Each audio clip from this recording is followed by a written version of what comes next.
ஒரு படத்தோட மிகப்பெரிய வெற்றி வந்து கண்டிப்பாக அந்த படத்தோட கிரியேட்டர் அண்ட் அந்த படத்தில் நடித்த ஆக்டர் இந்த ரெண்டு பேரையுமே வந்து இன்ஃப்ளூயன்ஸ் பண்ணும். அதுக்கு வந்து சாதாரண ஆக்டர்ஸ் மட்டும் கிடையாது, பெரிய பெரிய லெஜண்ட்ஸும் வந்து அதுக்கு வந்து விதிவிலக்கு இல்லை அப்படிங்கிறத நிரூபிக்கிற மாதிரி தான் இன்றைக்கி நம்ம கமல் சாரையும் மணிரத்னம் சாரையும் பார்க்குறோம். கமல் சாரை பொறுத்த வரைக்கும் அவர் வந்து விக்ரம் படத்துக்கு முன்னாடி வந்து அவர் லாஸ்ட்டாக நடிச்சிருந்த படம் வந்து விஸ்வரூபம் பார்ட் 2. அதுவுமே வந்து 2013 வந்து ஷூட் பண்ணி முடிச்சுட்டாங்க.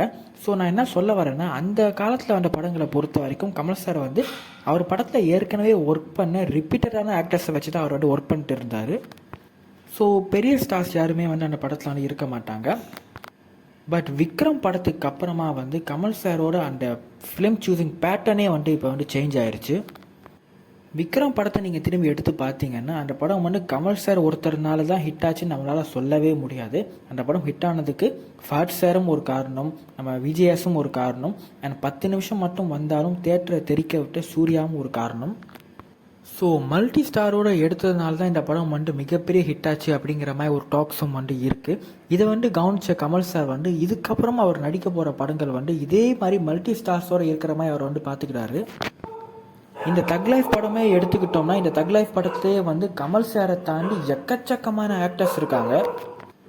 அண்ட் அவங்க யாருமே வந்து சின்ன சின்ன ஆக்டர்ஸ்லாம் கிடையாது, எல்லாரும் வந்து டயர் 2ல் இருக்கிற ஆக்டர்ஸ்.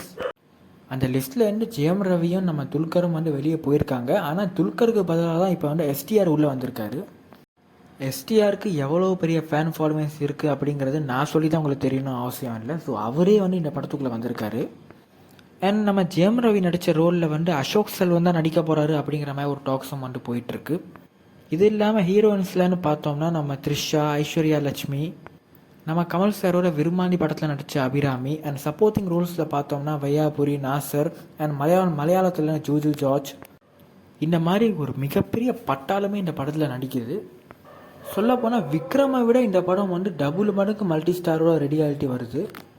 அண்ட் தக் லைஃப் மட்டும் இந்த மாதிரி கிடையாது, இந்தியன் 2லேயுமே பார்த்தோம்னா சித்தார்த் இருக்கார், பாபி சிம்மா இருக்கார், அண்ட் மறைந்த நம்ம லெஜண்ட் நம்ம விவேக் சாரும் வந்து இந்த படத்தில் இருக்கார். ஸோ இந்த மாதிரி ரொம்ப ஃபெமிலியரான ஆக்டர்ஸ் எல்லாரும் வந்து கமல் சாரோட அப்கமிங் ஃபிலிம்ஸில் வந்து கமிட் ஆகிட்டே வராங்க. ஸோ ஃபைனலாக இத்தனை வருஷத்துக்கு அப்புறமா கமல் சார் வந்து பேக் டு ஃபார்ம் தான் சொல்லணும். அவருக்கு வந்து எந்த ட்ராக்கை பிடிச்சி நம்ம எப்படி போனால் ஆடியன்ஸ் மத்தியில் நமக்கான ரெகக்னேஷன் கிடைக்கும் அப்படிங்கிறது அவர் வந்து இப்போ வந்து பிடிச்சிட்டாரு.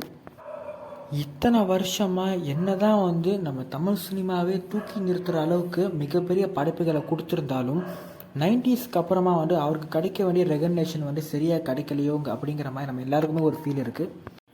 எந்த அளவுக்குன்னா நம்ம தூங்காவனமும் வேதாளமும் வந்து கிளாஷ் விடும்போது வேதாளம் படத்தோட 3ல் 1 பங்கு கலெக்ஷனை கூட தூங்காவனத்தினால் எடுக்க முடியல.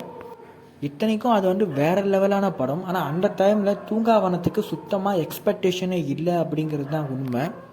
ஆனால் இனிமே அப்படி நடக்காது. ஏன்னா மல்டி ஸ்டார்டாக ஒரு படம் வந்து ரெடி ஆகும்போது கமல் சாரோட ஃபேன்ஸ் மட்டும் இல்லாமல் மற்ற ஆக்டர்ஸோட ஃபேன்ஸும் வந்து இந்த படத்துக்கு வெயிட் பண்ணுவாங்க. உதாரணத்துக்கு நம்ம விக்ரம் படத்தையே எடுத்துப்போம். 3 நேஷ்னல் அவார்ட் வின்னிங் ஆக்டர்ஸ் வந்து மெயின் லீடாக ஒரு படத்தில் நடிக்கும் போது ஆட்டோமேட்டிக்காகவே எக்ஸ்பெக்டேஷன் வந்து பீக்குக்கு போயிடுச்சு. அண்ட் அதே மாதிரி இப்போ தக் லைஃப்பை பார்த்தோம்னா நம்ம எஸ்டிஆர் வந்து ஒரு வேறு லெவலான பர்ஃபார்மர். அவர் வந்து கமல் சார் கூட ஸ்க்ரீனை ஷேர் பண்ணும்போது அது வந்து எப்படி இருக்கும்னு பார்க்குறதுக்காக நிறைய பேர் வந்து மரண வெயிட்டிங்கில் இருக்காங்க.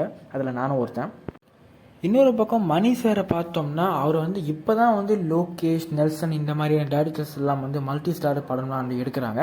ஆனால் இதெல்லாம் வந்து மணி சார் வந்து 80ஸ்லேயே வந்து பண்ணிட்டாப்புல.